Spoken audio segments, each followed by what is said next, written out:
Reggie here, your friendly neighborhood bodybuilder and comic book collector, and I want to welcome you to another one of my live streams. This is the Comics Today show, a show that we do on Wednesday to celebrate the best day of the week, that being New Comic Book Day. And it also gives us an opportunity to come together as a community, and we typically have a guest or two to come on the show to help me to make sense of something that is happening out there in the world of comics and collectibles. And we have had a host of really fantastic guests over the last several weeks and months. And I certainly want to acknowledge each and every one of those individuals for their wonderful contributions. But today we will not have a guest. We will not have a guest, but I am going to spend some time basically doing a Q&A. And I'd like to do the Q&As because it's an opportunity for me to see what might be on your mind out there and to solicit your ideas and your thoughts, and then to try to respond to some of what it is that you guys are interested in talking about. And I try to do this throughout the shows, but it's sometimes difficult when I have on guests because I need to focus on the guest in the interview. I can't necessarily address a lot of the questions that are coming into the chat. And so I occasionally like to take a little bit of a break to do some Q&A. And so I have questions that have been submitted into me on Instagram, on Patreon. I've had a couple of people actually email me. So we are going to try to rip through a healthy number of those questions that have come in. I'm also going to be taking questions from the chat, so I'm definitely going to be looking for that.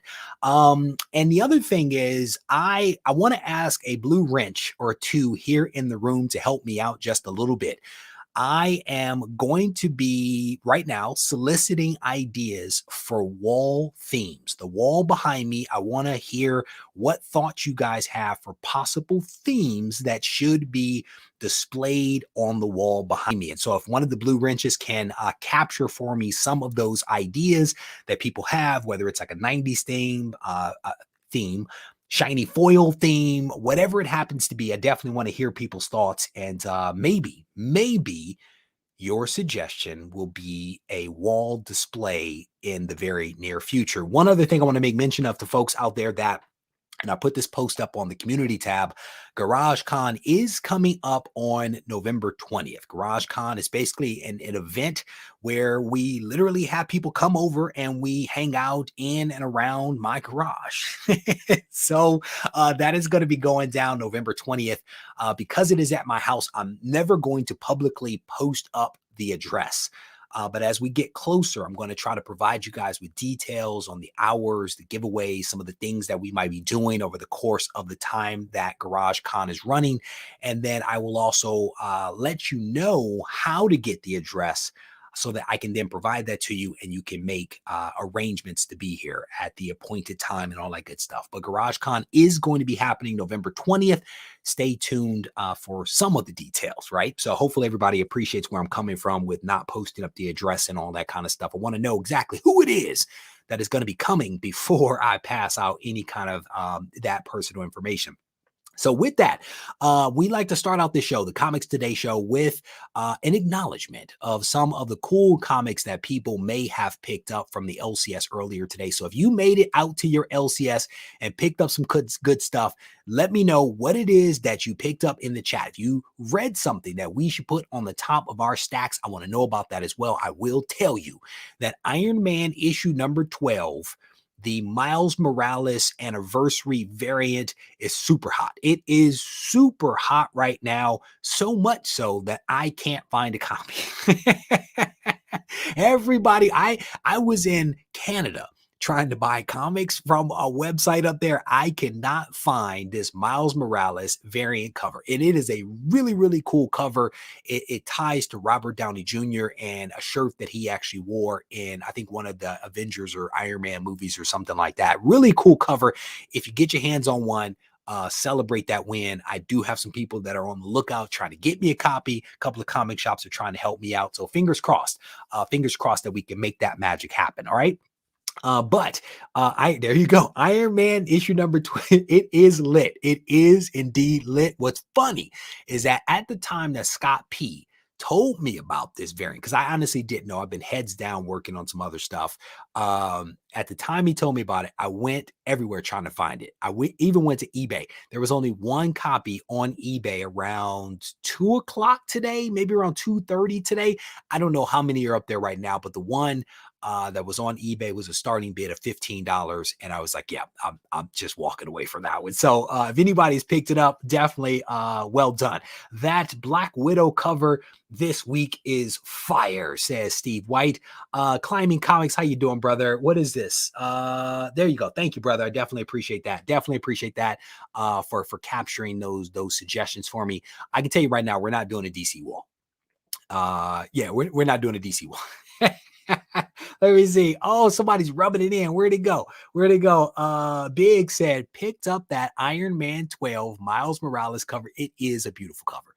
It really is a nice cover. So shout out if you got that. Scrolling down through some of the comments here. L. Smith says he picked up Black Widow 11, Blade Runner Origins 6, Extreme Carnage, I Am Batman 1, Agony, Invincible Red, Sonya, The Marauders, Pennyworth.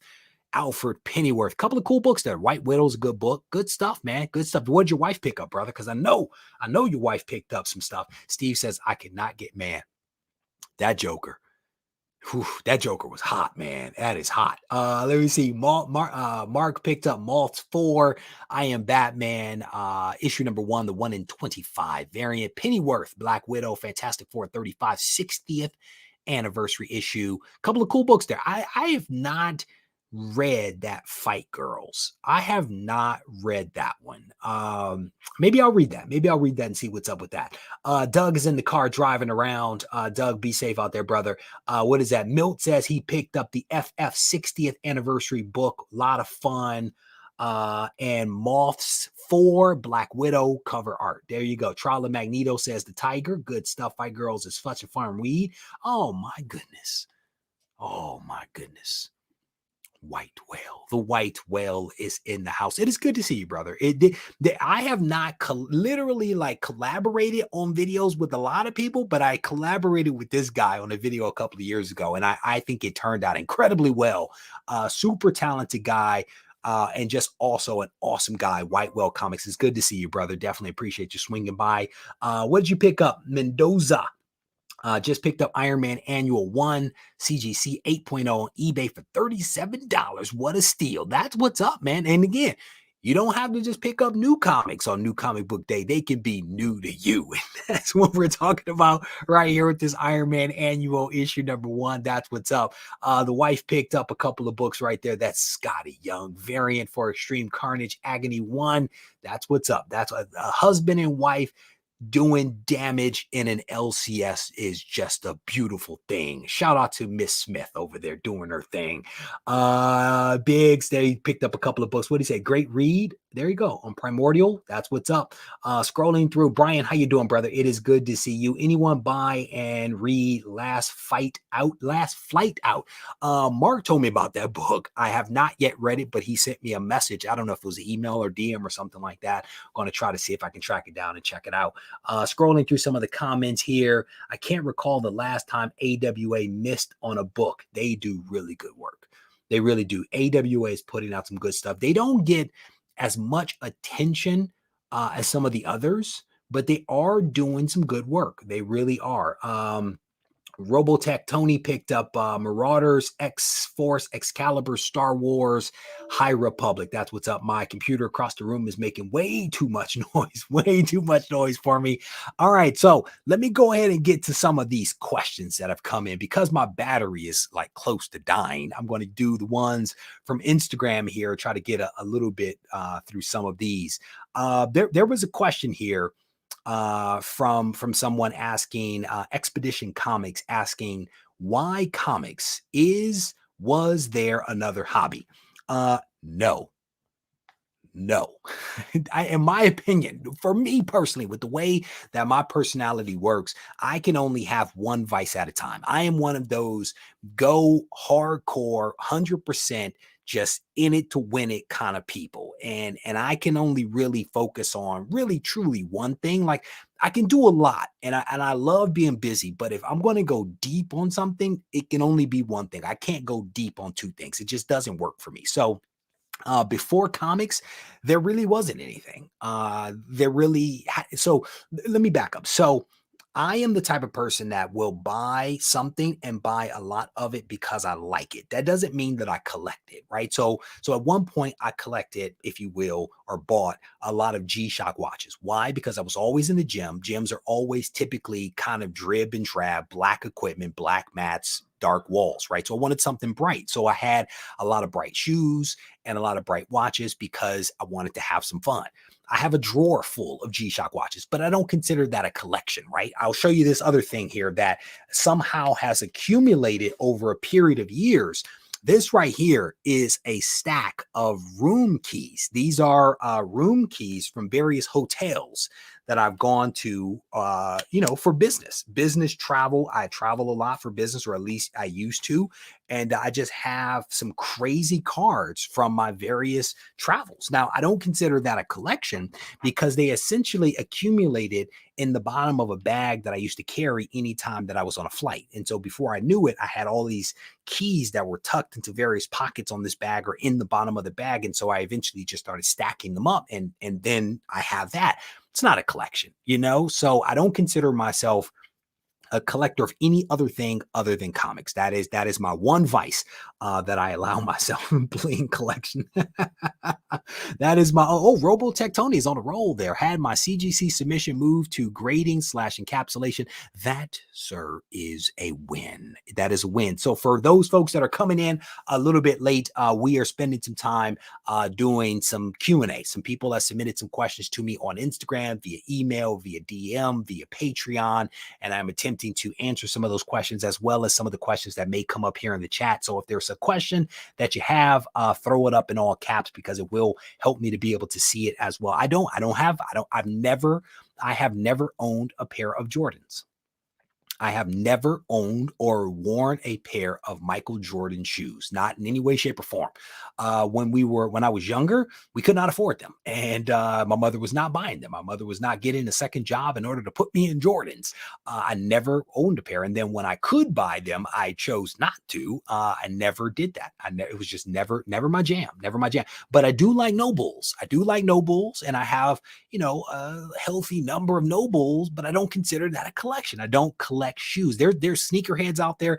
I am not that guy. I wear my shoes like nobody's business. In mud, in rain, in whatever, I'm wearing my shoes. I don't bag them or box them or any of that other kind of stuff. So for my man Expedition Comics, no, there has never been another collection. But why comics? I always loved the escapism associated with comics. I was an introverted kid. Technically, I'm still an introverted adult, and comics were my way of exploring and being by myself, but still exercising my imagination, and just comforting myself through the escapism that comes with comics, my ability to connect with some of the characters like Spider-Man and the X-Men. Those were my friends. I mean, I had some friends, but you know what I mean. So never really my thing. But I absolutely love some comics back in the day. So there's a question here from Mark Puma. How do you find good deals on key comics outside of eBay and Instagram? So what I would say is that anytime you use the word key, you are basically saying that this is a book that has been identified as something that is valuable.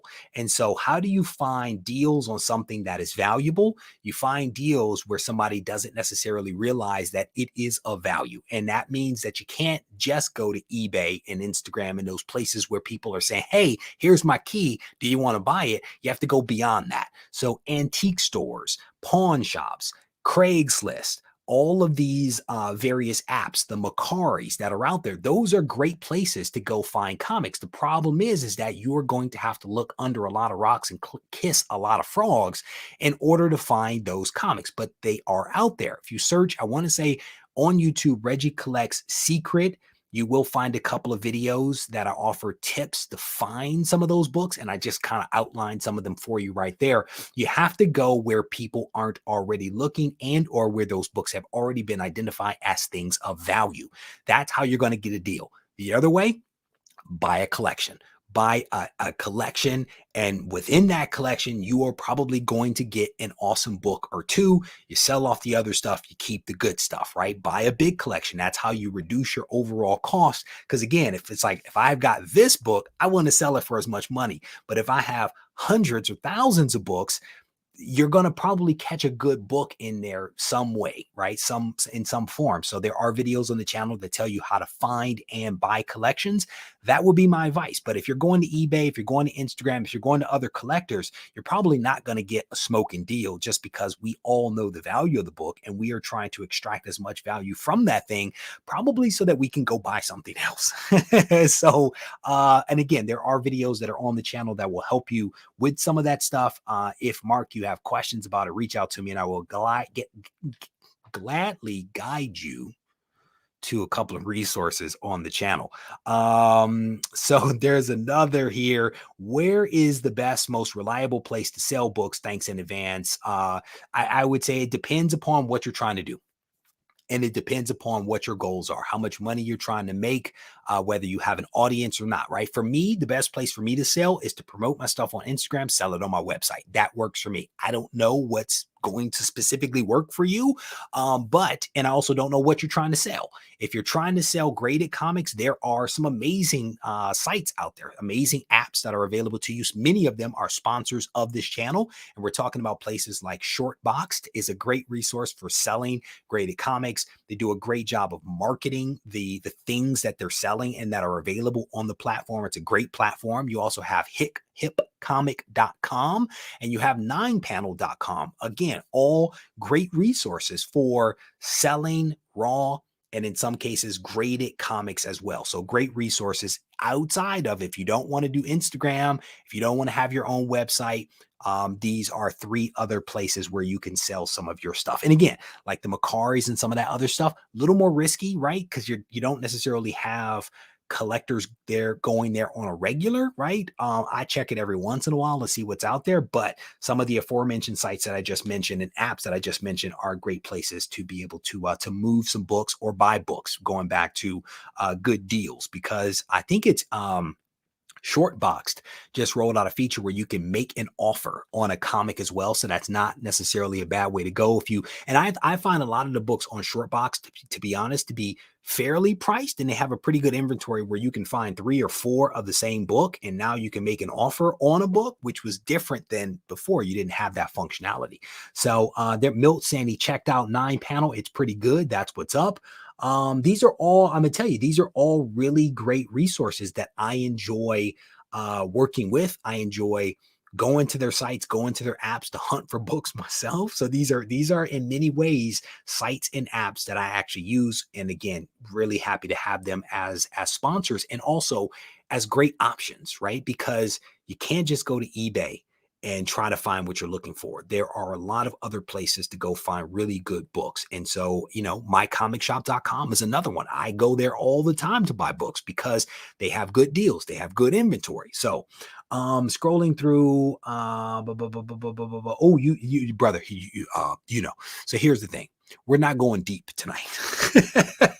Do I think the upcoming 1099 reporting change that will go into effect next year will have an impact on the secondary market? To be honest with you, Neil, I don't know the full extent of the 1099 reporting. I think what you're talking about is that the reporting requirement has actually been lowered to a lower threshold for PayPal giving you, or eBay or whatever, giving you a 1099 that you should claim.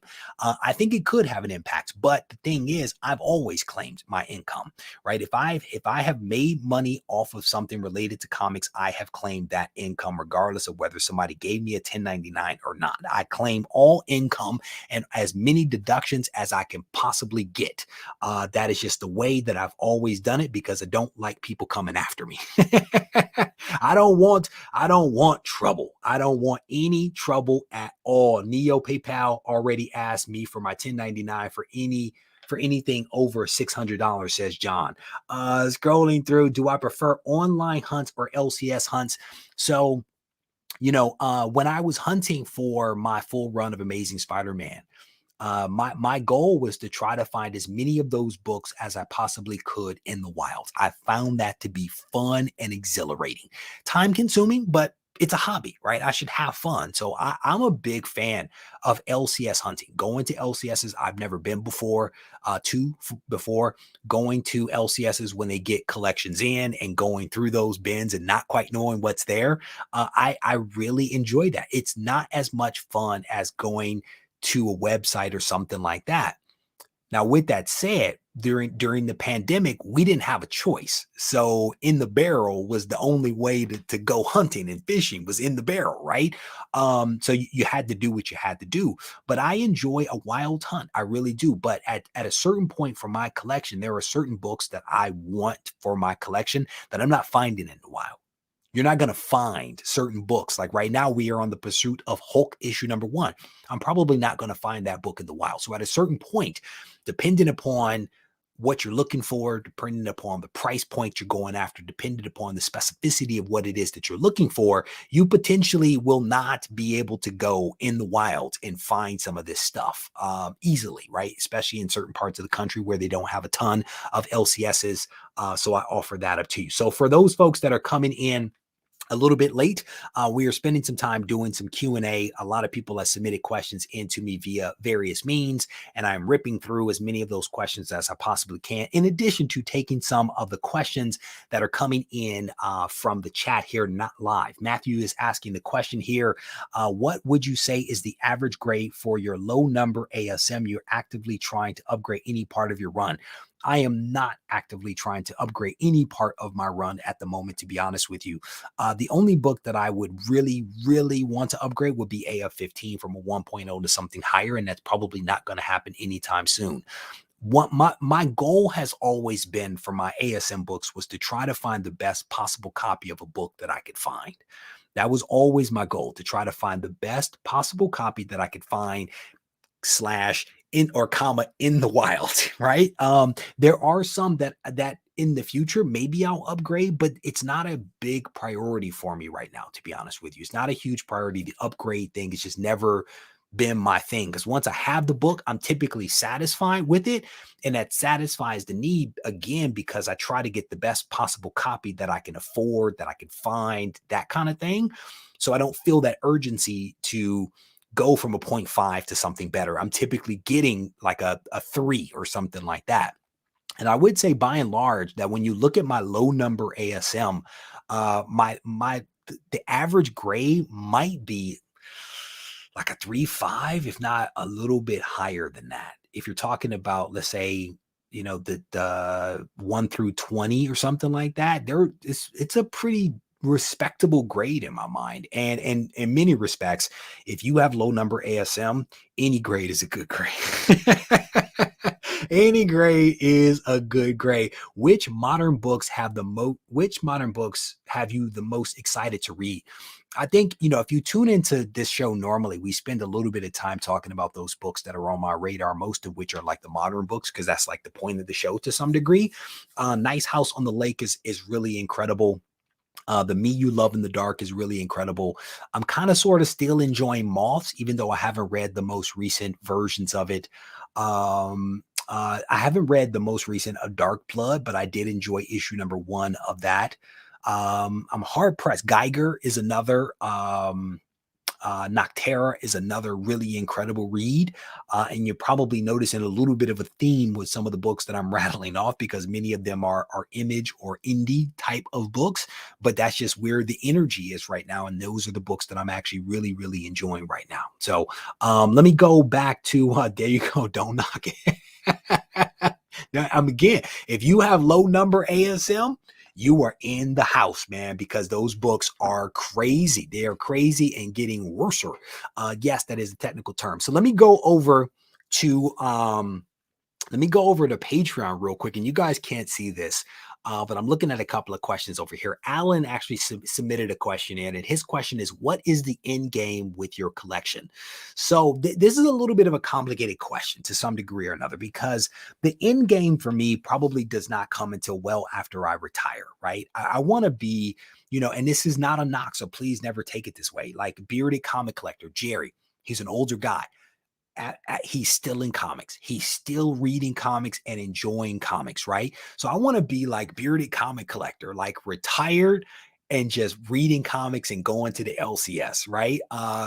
Guys like Milt is not retired. Milt's still working. He's still in comics.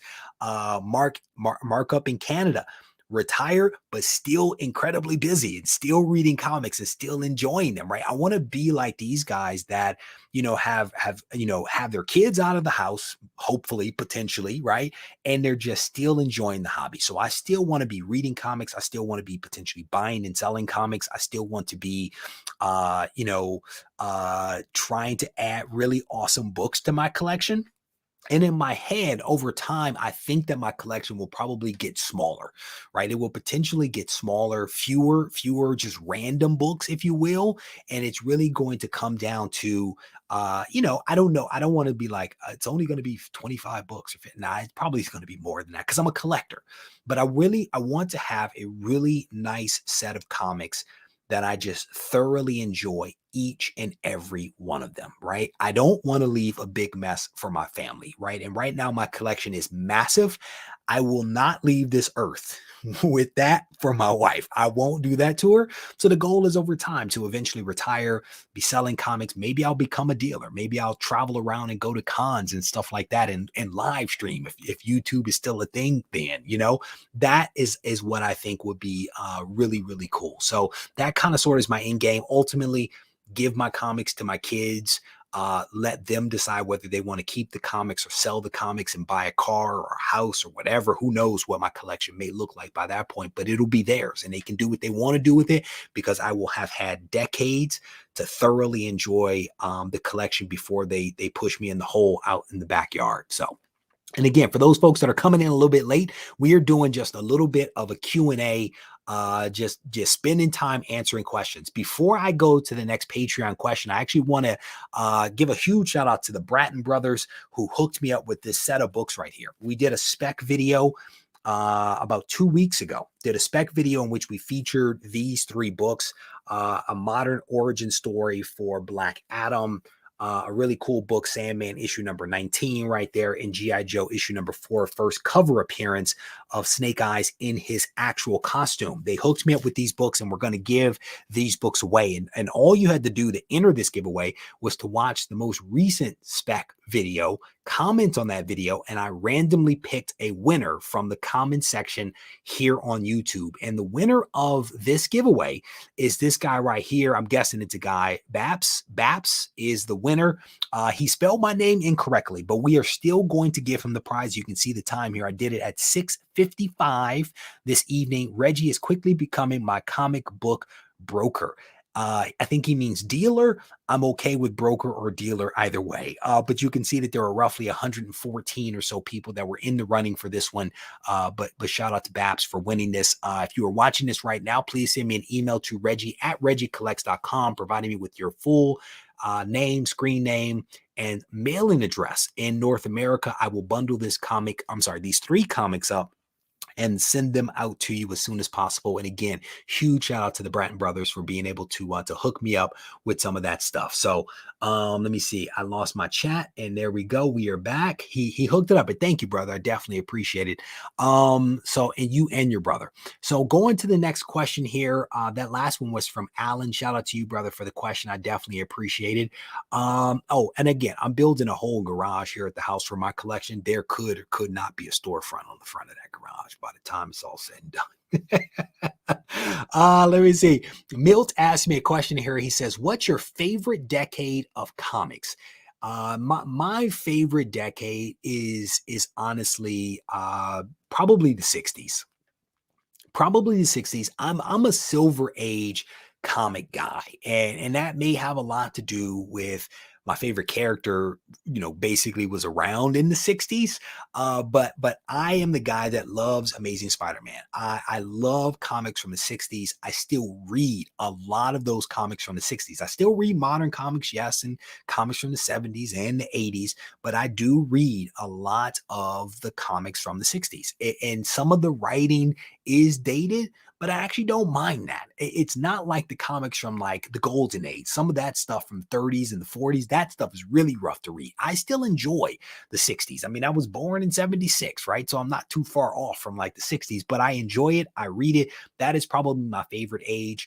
There are still other ages of comics that I still enjoy, as I've already mentioned, but the 60s is probably my sweet spot. And if you think about it, it fits right in line with the goal that I have for my collection. And the goal for my collection is to basically have the best Silver Age collection that I possibly can have. That is the focus. And it's the focus because those are the types of books that I enjoy reading. That's where a lot of the really popular characters that I enjoy had their foundation. That's what gave Marvel in my mind like its big boost is the comics that came out in the 60s. And that's really what resonates with me. So writing is dated but charming. You had people still swooning in the 60s. All right, so let me go to the next question here. Let me see. Let me go find another one. Tina's asking the question here. She says, if you had the opportunity, would you purchase another large collection? I absolutely would. I absolutely would in a heartbeat, without even thinking about it. I would absolutely do it. And if the right collection came along, I would absolutely buy it without a doubt. The wife thankfully does not care. She does not mind at all. And in fact, I think I told her the other day, I was like looking to see what was out there, and somebody was selling off a collection, and she was like, "Is there anything you want? Do you just want to buy it?" Like, my wife is incredibly supportive, and I'm very thankful for that. Which is why when she's like, "Hey, let's go do this," or "Hey, let's go do that," I'm like, "Okay." By and large, right? But yeah, I would buy another collection in a heartbeat. I would want potentially the collection to be different from the collection that I have now. And I say that because with 100,000 comics, I have a lot in there. I have a lot in my collection. A lot of like the sweet spot for the collection is like the end of the 70s, but definitely into like the 80s, all the way through the 80s into the 90s. The collection is really deep in like that 80 time frame. So I have a lot of that stuff. And it to me, it is also where things are eventually going to shift. And I say that because as comics from the 60s and the 70s get out of reach for a lot of people, the next thing is the 80s, right? And so that's why I'm very thankful for a collection that is rooted in the 80s versus the 90s, for example, right? I think the 80s is a really good spot to be in. There's a lot of really great comics that came out during that time, and I have a lot of them, and I'm very thankful for the collection. But yeah, I would absolutely buy one. If I could get one from the 60s or the 70s, that would be amazing. Or even Golden Age. I don't know if such a thing even exists, but yeah, I would want something potentially a little different than what I have right now, so that there isn't that much overlap. Again, with 100,000 comics, you got a lot going on. So, let me see. What are your thoughts on the Marvel Hip Hop variant collection worth keeping? That's actually a good question. If you have those comics, I say why not hold them, because they're not going to be any less popular 10 years from now. Will they be worth as much? I don't know. Honestly don't even know how much they're worth right now, to be honest. I think that they are a very cool piece of comic book history. And if I owned them, I would probably keep them. I probably would not sell them, especially if I had one set. If I had multiple sets, I'd sell it in a smoking second. But the fact that you can't really even find these things, and if you have a full run of them, I would say put those things in some good mylar or good poly, put them in a bin, and just sit back and just enjoy them for what they are, because they are really cool. There are people still coming out with variant or homage versions of those comics. That also should tell you how cool they are, because people are still, even in recent times, emulating what was done before. So I would definitely hold it. Scrolling through, actually, let me go back to Patreon real quick. Let me focus over on Patreon real quick. Steve is asking the question. Steve, for he's asking the question here. Biggest mistake in your collecting career? Not regret, but mistake. I learned just as much, if not more, from understanding my mistakes than wins. Education ain't cheap. No, it is not. I think that I've made a lot of mistakes, right? And a lot of my mistakes ultimately become videos for you guys, right? So for folks that are coming in a little bit late, we're just doing an informal kind of Q&A here. Um, and also, this also will be replayed on the podcast. So if you're interested in taking some Regie on the go, you can absolutely do that by downloading this next week on your preferred podcasting platform. I've made a lot of mistakes, and ultimately, a lot of mistakes that I actually make become videos for you guys where people actually benefit from the mistakes that I've made, right? Not taking books out of the plastic and sending them in to be graded or that though that's a big mistake, right? Buying collections without actually going through the collection is a big mistake.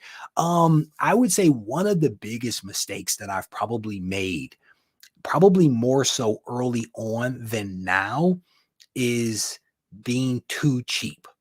And as I mentioned to you guys, one of the things that I tried to do was to buy the best possible copy that I could afford, right? I didn't really get to that understanding of myself until a little bit later after I had made some mistakes and didn't spend potentially as much as I could have spent because I was being cheap. And I was like, that's just too much money. That's just a stupid amount of money. I'm not buying that book for that. Or I want to buy that book, but I want to buy that book. So I'm going to buy this grade or this so I can afford that. Those are the types of trade-offs that I did early on. And that backfired in some respects. Like my grade of the first appearance of Punisher is lower than what it probably should have been because I was being cheap, right? The grade of a Giant Size X-Men that I have is probably a little bit lower than what it should have been because I was being cheap. The grade for X-Men #1, all really wonderful books that I'm pleased to have in my collection. Never confuse the comments with me not being happy and content with what I have. But the question is around mistakes that I made, not stepping a little bit closer to a limit and cutting myself short. That has been a mistake because, as you know, many of the books that I just mentioned have gone up in value in a crazy, crazy way. So I think that that's a big mistake. The other mistake is not buying multiples. Not buying multiples of those books was also a mistake, right? There are books out there that, not that long ago, I may have paid $500 for, and those books are $5,000. I could have easily bought another copy of that same book at the same time for $500. I just didn't because I wanted to go buy something else, or I wanted to do this with my money, right? And so these are they're mistakes, they're regrets, they're things that I potentially should have done differently or would do differently in the future. All of it lends itself to the way that I think about the hobby now, and also the types of content that I create to basically say, hey, I'm not telling you what to do, but I might give you a couple of things to think about, mistakes that I've made, observations that I've had, things that I've seen other people do. I turn all of that to a positive by turning it into a video to help the next person potentially avoid a similar type of pitfall or mistake or something like that. So, what is this? I don't know a whole lot about the Avenging Spider-Man, to be honest with you. I know that it's a gorgeous cover with Captain Marvel and Spider-Man, but outside of that really nice cover, what is the significance of Avenging Spider? Right, that book was super hot right before, I want to say it was the Captain Marvel movie. It cooled off. At least that's my impression, is that it cooled off. Is it heating up again? And if so, then why, right? Those would be my questions around that book. That is not a book that I necessarily want for my collection, so I haven't dug into the details of it and really paid attention to how it's performed. But that's my general impression based upon when something gets hot, you see it everywhere on social media. Everybody is talking about it, everybody's selling it, everybody's trying to buy it, and then it cools off and goes away. So in my mind, that's basically what has happened to the value of that comic as well. If I'm wrong, I definitely apologies for that. Again, I don't necessarily pay attention to stuff that is not, in my wheelhouse, unless somebody asks me a question. It's like, hey, can you help me make a decision? Then I go research it. So hopefully that helps with that one. Let me go back real quick to Patreon here. So Alan is asking another question here, and it's an interesting one. So let me see if I can get through this. He says, you found success and amassed a great collection in a short period of time. You've done it in such an efficient manner, but if you could take all your actions and reorder them, i.e., collecting certain grails, the 100K collection, etc., to get to this point earlier in your collecting career, what would that order look like? So, the way that I approached this hobby, to be honest with you, was in a little bit of a cautionary note. And I say that because it is super easy to spend too much money and to get in over your head and to spend money foolishly and then regret how you've spent it. I can tell you for a fact that until I bought the 100K collection, I was not in a place to buy the 100K collection. Like, I had no real appreciation for the logistics associated with that collection or how to manage that many books. So I think how I handled that one, like buying small collections locally, going through small collections locally, visiting people and going through their collections and buying certain books, and in some cases buying their entire collection. Those things, selling off those collections, either as entire bins, or having people come over and pick out books that they want, where you bought a bin, and the bin might be $100. You fill that bin with whatever you find out of these 6 long boxes. Those experiences, I think, helped me to be comfortable enough to buy the 100K collection. I didn't just go out and buy that, because I'm tell you right now, mentally, I was not prepared for that.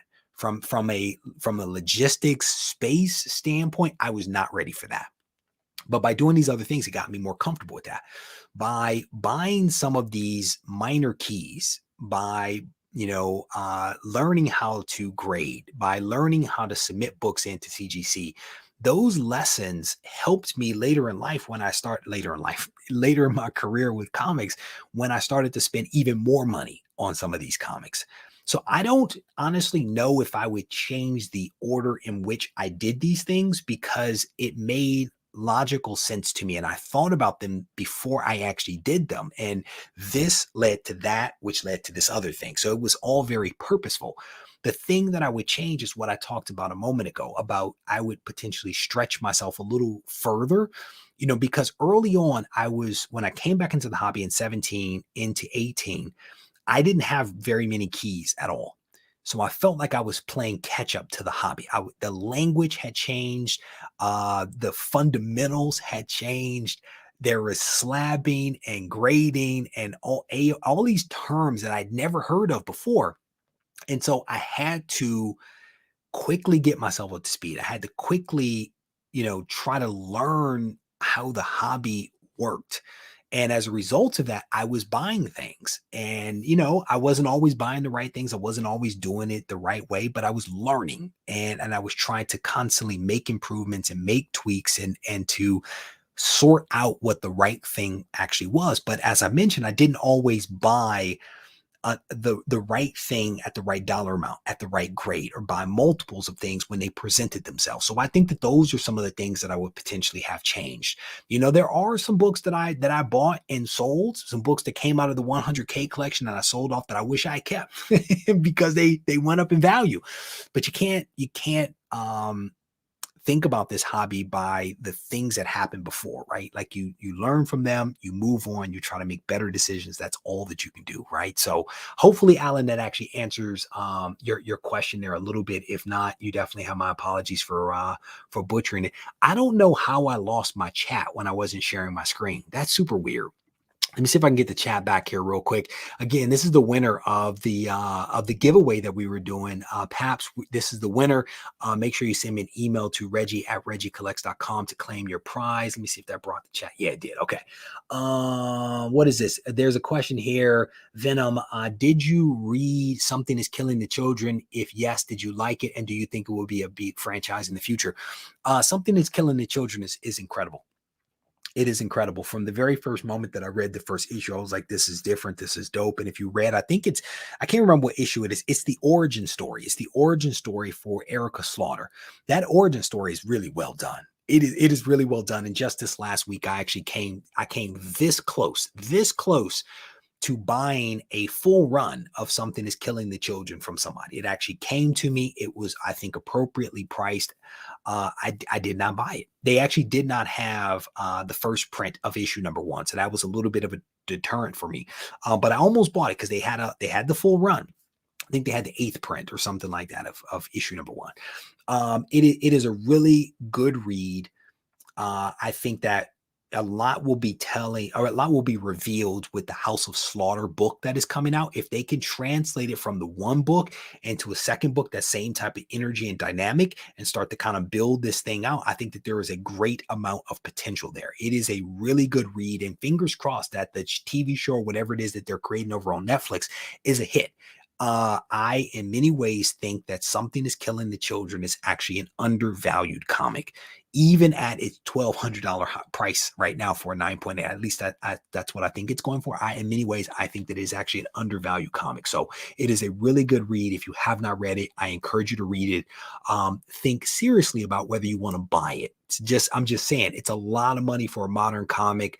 Depending upon what your personal goals are for your collection, it may or may not fit into those goals. So just because I say it's an undervalued comic, you have to think about it. My perspective is one that has a lot of the books that I really, really want. So I'm like, that's appealing to me because I have these others, right? I'm not buying Something is Killing the Children and not buying ASM, because I would definitely buy ASM first because that is my goal. So take some of the things with a little bit of grain of salt as you guys hear some of the things that I'm saying. So let me go back to Patreon real quick to see if I address these questions here.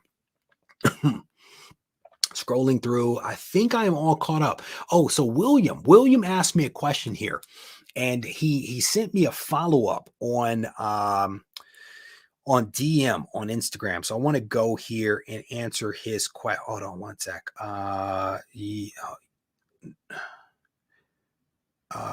Can I have 2? So it looks like one of my comic shops in California has that Miles Morales variant. So I need to respond to him. The PO has changed. Hold on one sec. Changed. Doing a live show now.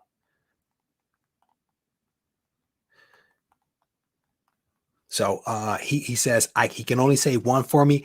I will take it. So I had to do that. My apologies. That book is hot and I need to get a copy of it. So William's question to me, he says, wanted to know if I could address the differences between low and high print runs of comic books.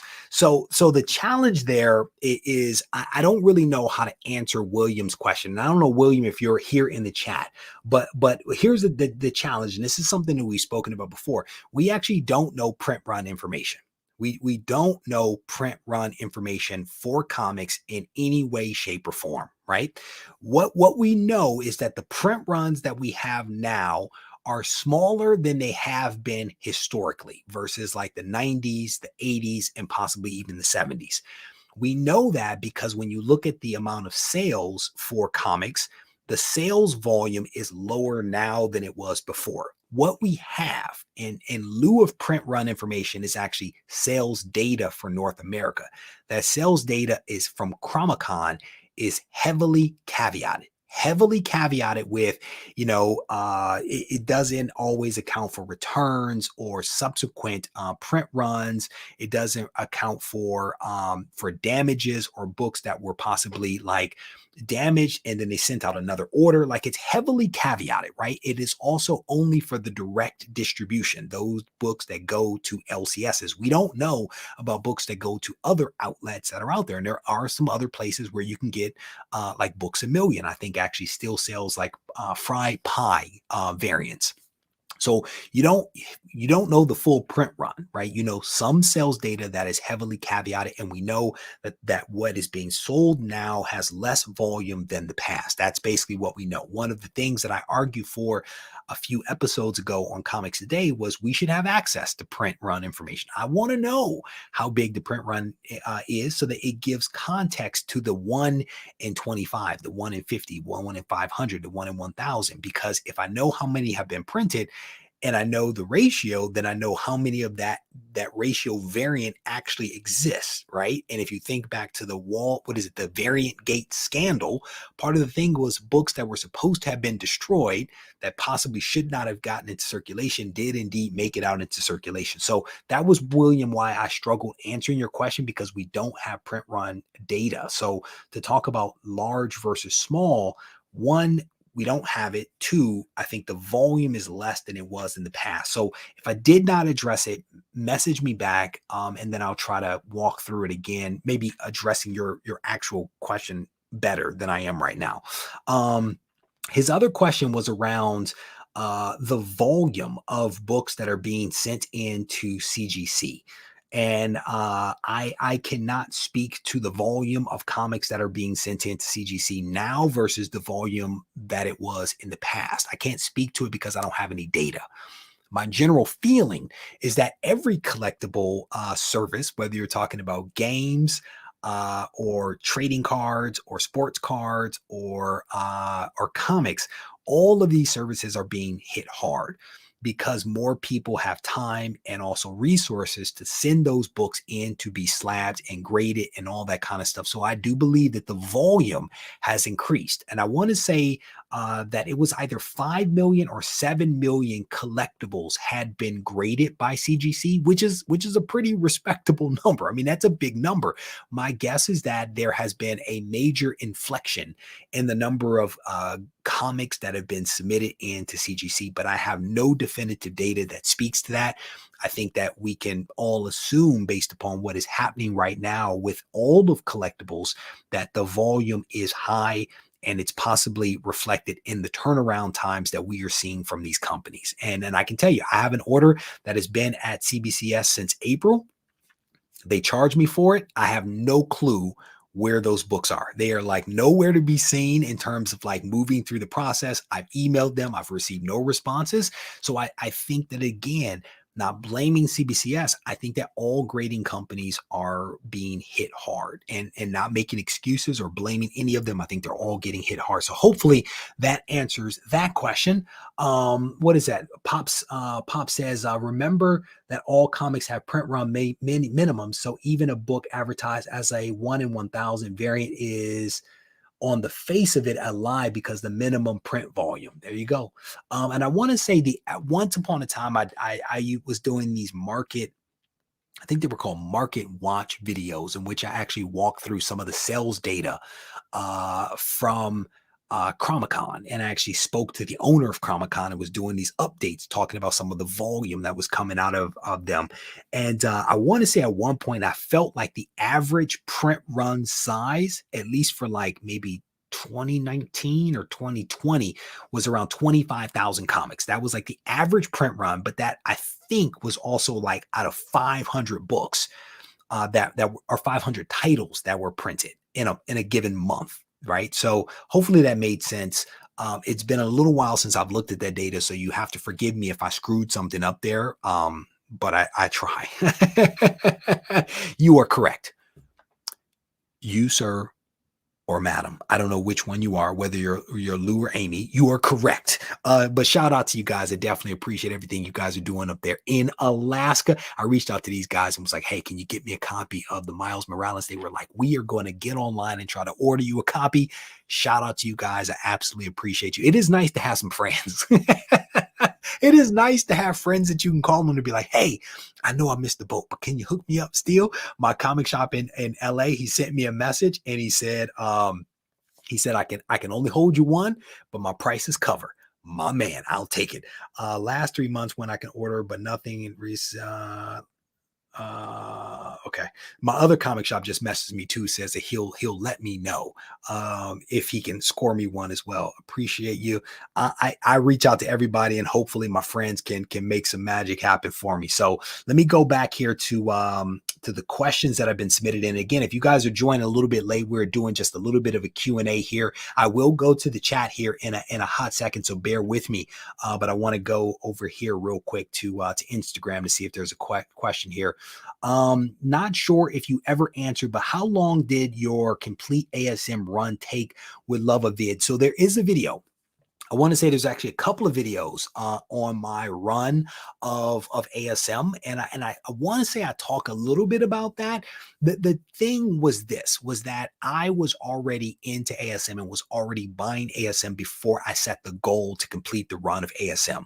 So I want to say that it was within the year that I made that decision to complete the run that I actually completed it. So it was no more than 1 year from basically start, if you will, to completion that I was able to do it. And I did it by honestly going to comic shops and buying all the books that they had. That was I bought a lot of books in bulk as well. So I would go into a comic shop. If they had ASM, I took them all. I bought them all. That matter the price, I'm taking all of them. I also would purchase lots of books on eBay. So eBay would have these sales. People would have like 2 short boxes full of ASM. I'll take them all. And what I would do is I would buy it all up. I would go through it. I would take the best of the best copies out, and then I would sell the rest. And I was selling the ASM copies for a decent amount of money that allowed me to cover the cost of everything that I bought, oftentimes with a little bit of extra that I would then go out and buy more comics. And again, this goes back to an earlier question about things that I've done. Those lessons of buying things, letting go of some of it to buy other things has all served me well to put me in a position to do some of the things that I'm doing right now. But it was within a year. That was the question of how long it took me to complete the run of ASM. And like I said, there are videos on the channel, and I can't remember what the search term is, but there's a couple of them out there. If you probably search on YouTube for Regie Collects ASM run or something like that, you'll probably find them. If not, let me know and I'll try to track them down for you if you're unable to find them. Scrolling through, and what superhero do you consider very underrated? I don't really know what that question means. I don't really know. Like, underrated from like a value standpoint, from an appreciation standpoint. Like, there's so many superheroes out there and not all of them are in the limelight. So I can name an infinite number of characters that are like underappreciated, whereby they don't get the spotlight. So that's a little bit of a difficult question for me. If it's undervalued, what I would say is you got to watch the Blue Ocean Spec videos that I released, because we actually talk about some of those undervalued comics. So this is some of the questions, I think, because people have a fixed amount of space to ask the question, don't fully get to the point of what they're trying to make. So to no one's fault, some of these questions are a little bit cryptic. So what is my favorite book that literally has no value? There is a really beat up copy of Iron Man, like 232. That's the number that's in my head. It's probably not that number. It is a really like ratty copy that has no value to it. And at the time, it comes to my mind because it was one of the oldest comics that I actually had in my collection for a long period of time. And I actually got it from a buddy of mine. It's like a bluish purple cover with Iron Man basically hanging. He's like bound, almost like mummy style, kind of hanging. And I can picture the cover clear as day. I can't remember the issue number, but I've had this book in my collection for a long time. Book has absolutely no value, but it reminds me of my childhood. Uncanny X-Men issue number 271, that wonderful James Hodgins cover with Wolverine on it. Gorgeous cover, that's another cover and a book that I don't think has a tremendous amount of value, but it takes me back to my childhood. It is a book that I read over and over and over and over again as a kid, and I still have my copy from my childhood to this day. So that's just a couple of books. Let me go to the chat. So if you guys have questions here in the chat, throw it up in all caps so I can actually check it out. Which team-based comic book do you think is a great team or story currently? I don't know if I'm reading any teen books right now, to be honest with you. I'm struggling with this one. I'm struggling with this question. I can't think of a teen book right now that I'm reading, because I'm reading right now, weirdly, a lot of like horror books, which is a little weird, but for whatever reason, like horror is really hot right now. There's no teams in the horror books that I'm reading right now. I'm hard pressed to come up with one. Yeah, I'm gonna have to think about that one, Eric. My apologies, but nothing is coming to mind right now for me to be able to answer this question. So yeah, my apologies with that one. So scrolling back down through some of the comments here. Um No, brother, that is not. I do love a good obscure comic book though. I do love that. Let me see. I'm going through some of these questions, making sure that I've answered these in one form or fashion, and I do believe that I have answered all those. Um, did you see that Marvel Unlimited updated? No, I haven't. I have not seen that. I have not seen that. So you have me at a loss for that one. What was the update, Matt? What was the update that Marvel Unlimited actually made to the app? Scrolling through some of the comments here. There's a Groundhog Day conversation going on. I don't know what you guys are talking about, but I'm glad you're enjoying yourself. Venom says, where'd he go? Venom, where'd he go?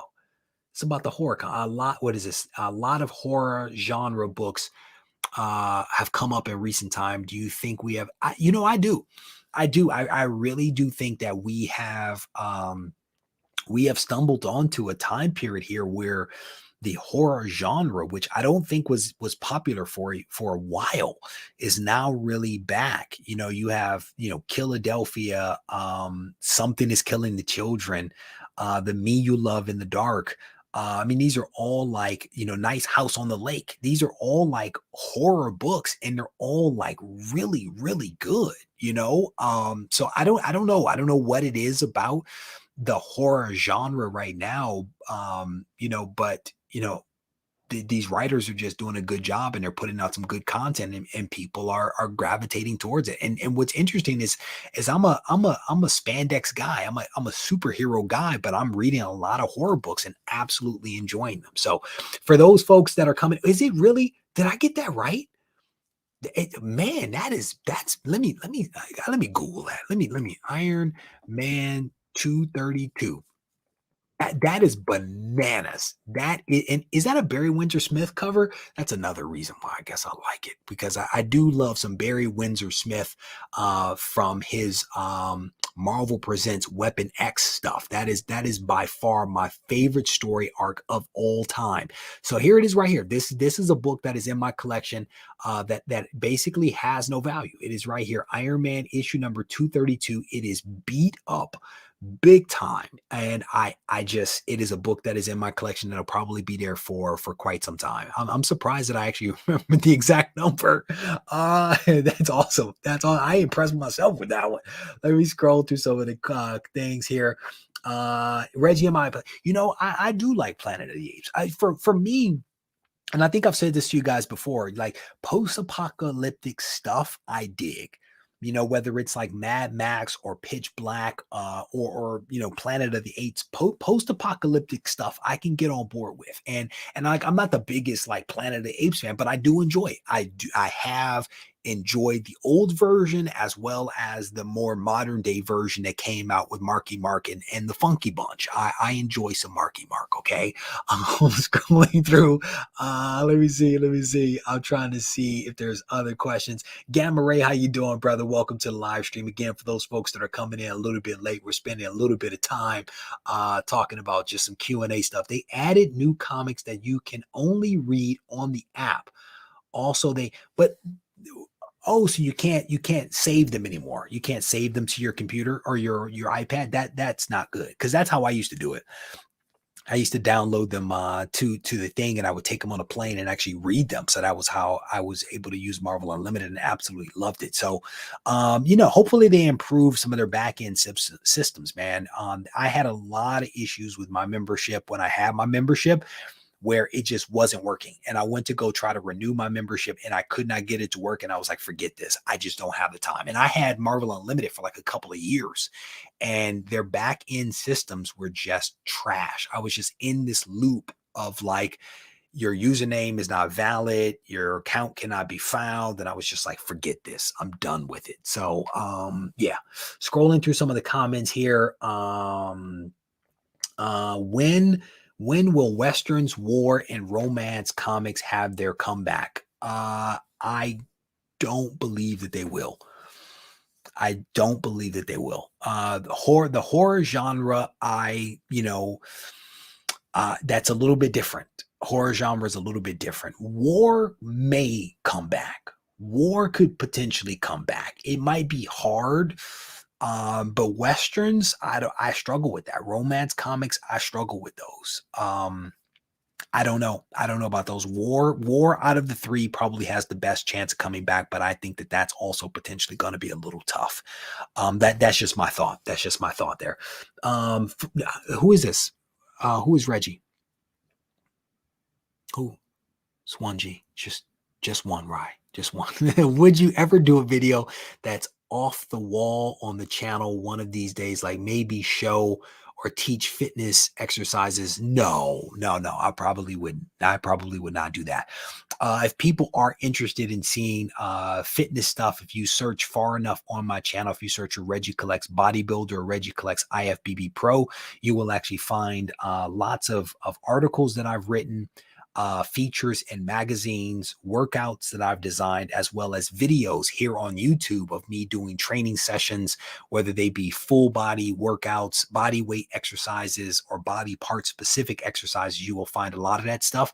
I would not necessarily merge the two in any way, even though Comic Swoldier is a little bit of a blend, right? Because you lifting enough long boxes, you're going to get a little winded and a little sweaty. So that's where Comic Swoldier actually comes from. It's a combination of some of those things.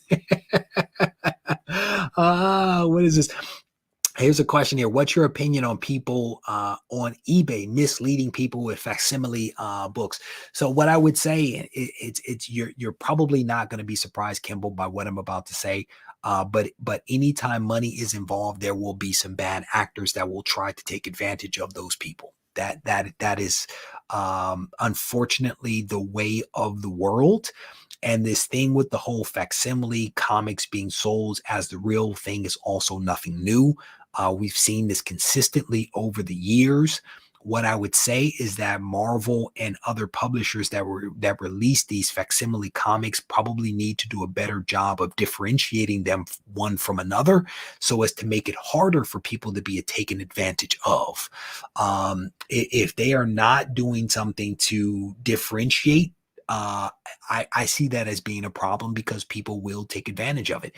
And I don't like to see anybody being taken advantage of. So I think that that's detrimental to the hobby, and it's not right. It's honestly just not right, but I am not surprised by it. And like I said, it's nothing new at all. I think horror took off because theaters were shut down. People used to go to the movies to get scared, and they just turned to comics to get the fix. Nah, I don't know about that. I don't know about that. I don't know about that. Because I personally can't tell you the last time I saw a horror movie and I'm an N of one, right? I can't tell you the last time I saw a horror movie in a theater. I can't tell you that, but I can tell you that I've been reading a lot of horror comics. And I never really read horror comics before. Horror comics aren't necessarily new. I just never read them before. But the stuff that is coming out right now from Image and from some of these indies, I thoroughly enjoy. And maybe there is something to this. I struggle with that, because when was the last horror movie that came out that was actually really good? I also can't think of a horror movie. You guys probably can. You guys probably watch more movies at theaters than I, so you probably can think of one. I personally can't think of one horror movie that was really big that people went to go see. Like Scream, that's the one that readily comes to mind. That wasn't even a horror movie, you know? But again, you guys throw it out. Let me know what you think about that one. Scrolling through some of the comments here. Ronnie, how you doing, brother? It's good to see you. Yeah. Well, we actually talked about this. Ronnie says, too many Batman related comics nowadays. What's your advice to us for collectors? This is actually something that I've surfaced in previous videos. I think that it is a little risky for DC to be shifting roughly 75% or so of their titles to have Batman in them in November and December of this year. I think that is detrimental. I think that DC has a wonderful array of characters, villains, that should be given an opportunity to be showcased in a comic in some way, shape, or form, right? I think that the big publishers tend to like people default to what they know and what is comfortable when times get tough. And you know, Marvel did it with Spider-Man. Spider-Man, Punisher, Darkhawk, Deathlock. These characters were everywhere in the 90s. Everywhere. Every crossover. Moon Knight was another one. Every title had those guys in it because they sold. A lot of Spider-Man. It's now DC's turn to leverage Batman, but I just don't know if that's going to be a winning strategy for them. So my advice to you would be buy it if you enjoy it. If you don't buy it, because it will send the wrong message to them that Batman will save them. And I don't know that Batman will be a what was it? New Mutants was supposed to be a horror movie, and it certainly wasn't. It certainly was not a that's right. Who was that? Somebody that was a long time ago though, wasn't it? That was a long time ago. You know, the 28 weeks, I enjoyed those. Was it 28 days and 28 weeks? I enjoyed both of those. Somebody said Get Out. There you go. Was that a horror movie though? I never really saw the whole thing, so you have me at a loss for that one, Venom. I never saw the whole thing. What is it? Doug says, I enjoy horror comics, don't like horror movies except Silence of the Lambs. Silence of the Lambs was good. That was good. Yeah, that was a good one. That was a good one. Let me see. Scrolling through some of the comments here. No. Climbing Comics says, I also enjoy horror comics, but not so much horror movies. And I do. I will tell you, I do like horror movies. Was that a horror movie? I think that was pretty good. I guess it was. I don't know. Scrolling just over the comments here. You have to be aesthetic, my friend. You have to be aesthetic, and I'm not going to do the pose at all. Scrolling through some of the comments here. Okay, I think I'm all caught. War Comics. Okay, so we're making a prediction here. Pop is making a prediction. War Comics will come back, and Silver Age War is a great investment in high grade. Romance is such a big part of manga and part of the appeal of comics like Saga. So I think that there's potential. Saga has had its day. Saga is not nearly as hot as it once was. And aren't they on hiatus? I don't know if they're still on hiatus or not. I thought the Saga was on hiatus. But again, a lot of people don't consider manga to be comics. So you could be right. You could be right with that one. Saga, I feel like it has had its day in the sun and is definitely not as hot as it once was. And again, it's not my jam, so I could be a little bit off on that.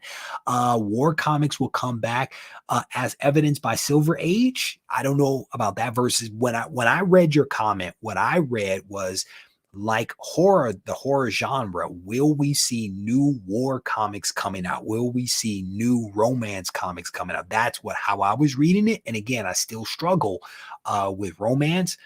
I could see war happening, but I think that that's potentially also going to be a little hard. But what's great about this is that one of us could be right, both of us could be wrong. We don't know which is going to be which. So it's like I love a good conversation because you never know. And at the end of the day, I am always going to root for comics being successful. So if I'm wrong, I'm happy to be wrong because that means that war is back, romance is back, and people are buying enough of it to make it work. So I'm on board. Sign me up for some of that stuff. Oh my gosh, wasn't that like in the 70s? In the 80s? Some Cujo action and Pet Sim. That movie was creepy. That was a creepy movie, man.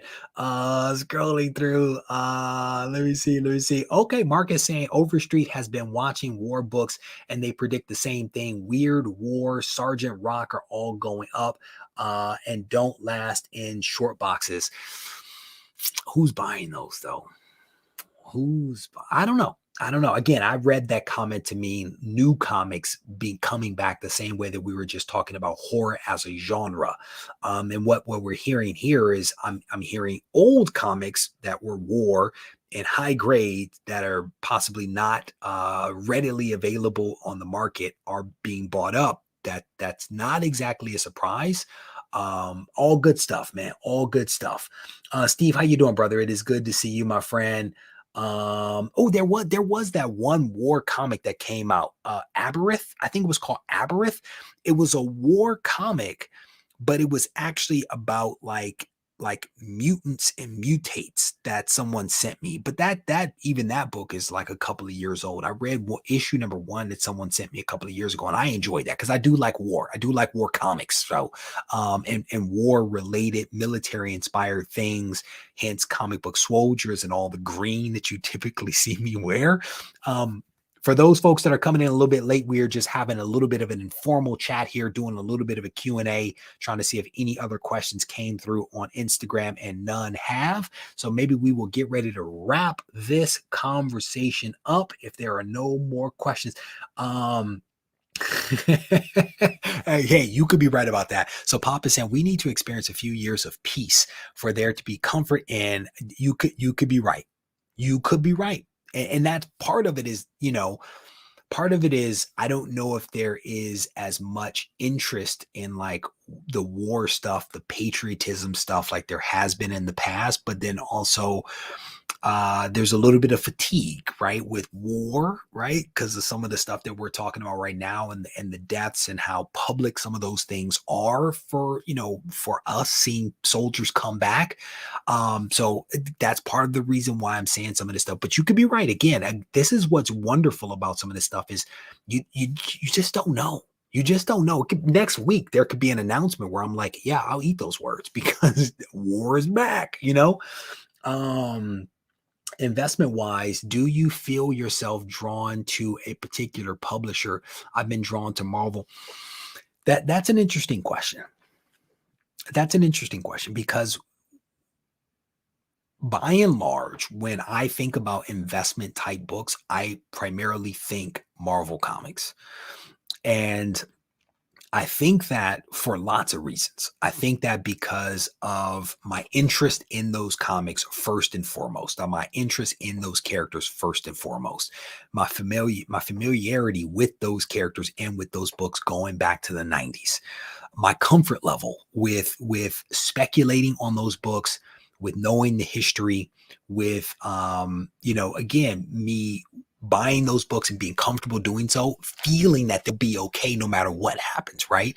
I feel less secure with DC books, but I'm getting on board with it little by little, but I don't feel that true connection to DC characters the way that I do Marvel characters. When you look at the explosion in value that you're seeing, a lot of which is being driven by the streaming services and the movies, you see more of that explosive growth on the Marvel side, which again gives people comfort that if I spend $1,000, that $1,000 isn't going to go to $500 in a couple of weeks. That $1,000 potentially 6 months from now may be 1,200, 1,500, or even 2,000 or more, right?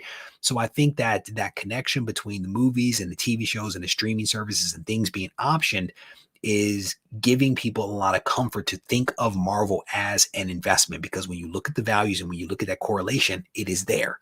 To a lesser extent, you see it with DC, to a lesser extent. I think that when you start to look at some of the indies and things like that, it's unproven. There isn't that track record, right? When you look at blue chip Marvel and DC comics, what you see is that oftentimes for the first 10 years, those books are relatively flat. And we looked at this over a 40-year period. For the first 10 years, the comics value was relatively flat. Then it started to increase and just continue to go up, right? With the indie comics, whether you're talking about Image or you're talking about like Boom Studios or some of the AWA or some of the ones we just mentioned, they don't necessarily have that track record to be able to look at historically how these books have been performed to give you the comfort to say, if I spend $1,000 on this book, it'll be worth more in the future. So in my mind, I go towards Marvel for all the reasons that I just cited, right? But that does not mean that I poo-poo the indies, the Image, the DC, because I think that there is also value in those comics and that IP. And there's value in those comics from an entertainment standpoint as well. So it's not just the financial, it's the entertainment, So hopefully that answers that question. Fingers crossed, because I said a lot. So hopefully I actually answered the question. Who do I tend to follow more, the writer or the artist? Honestly, neither. Honestly, neither. Only since I've been doing this YouTube thing have I actually started to pay attention to who the writer and the artist actually are. Just being completely honest, I follow characters. If it's Spider-Man, I read it. By and large, right? That's just how I've been. The probably the first artist or the first writer that I really kind of gravitated to. There may have been two. Jim Starlin, because he was working on all the Thanos quest stuff and the Thanos and Adam Warlock stuff back in the day, and Chris Claremont because of the X-Men, right? And then, behind those guys, there was Jim Lee and Mark Bagley. So it's probably like those four that stick out in my mind the most, but I don't know that I follow a creator per se, right? If Donny Cates writes something, I read it because I think Donny Cates is dope, but I don't buy or read everything Donny Cates puts out, So hopefully that answers that question. Matt Woods giving me a super chat. He says, "This is an awesome show, Reggie. You answer viewers' questions better than anyone." I try, brother. I'm hoping that what I'm saying actually makes sense. Because there's no script. There's no script here. I'm just ad-libbing and hoping I'm answering the questions as best as I can and articulating my thoughts clear enough that people feel like, yeah, he answered my question and he didn't like poo-poo my question. So I'm scrolling through some of the comments here, seeing what else you guys. I think I'm actually all caught up. I will tell you guys, I really do enjoy these Q&A conversations because I don't know what you guys are going to ask me, and that is part of what makes it fun for me. I like interacting with you guys, so I really appreciate the participation, the wonderful questions that you guys are asking. I really do like this kind of stuff, and that's part of the reason why I do it is I enjoy the connection with people that I may never actually meet face to face, and in some cases maybe I will. Maybe you will come out to GarageCon, which is taking place on November 20th, and if so, we will take some opportunities to kind of get to know one another and see each other face to face versus me talking to you kind of sort of, which is weird in and of itself. But if you guys can make it out to GarageCon, I would absolutely love it. We're going to do some cool stuff. I think we're probably going to do a lot of giveaways. I just saw today that the folks over at Skybound sent me a couple of shipments of books. I don't know what's in them, but they're going to come. I'll unbox them. I'll do a video. There will be a lot of stuff that is going to be given away at GarageCon from them. We're going to be doing some exclusive only things for those folks that come to GarageCon. Some of those things will be rolled out to others later on, but there will be some, there will be a period of exclusivity where it's going to be like, hey, here's this free thing, or hey, here's this thing that I'm doing that you can get at GarageCon. So I hope folks will come because it'll be an opportunity to hang out a little bit and get to get to know each other on a different level. So with that said, I'm going to wrap this thing up. Hopefully the blue wrenches were able to capture the thoughts there. One of the things that I threw out at the beginning was that I am interested in hearing your ideas for wall themes, for what I can do to the back wall there. So if you do have some suggestions for wall themes, let me know what your thoughts are. The blue wrenches, I believe, have captured some of those ideas and will send them over to me. And maybe your idea, your suggestion, your thoughts will be reflected on the wall behind me because that's been up there for way too long. With that said, I'm going to wrap this up. I want to thank you guys for hanging out with me a little bit. Thank you for the super chats. Thank you again for the wonderful level of participation. Maybe we'll do this again, not too soon because I don't want you guys to get tired of it, but I will probably do this again because I do enjoy it. So with that said, if you need to reach out to me, feel free to do so on Instagram at Regie Collects. Take care.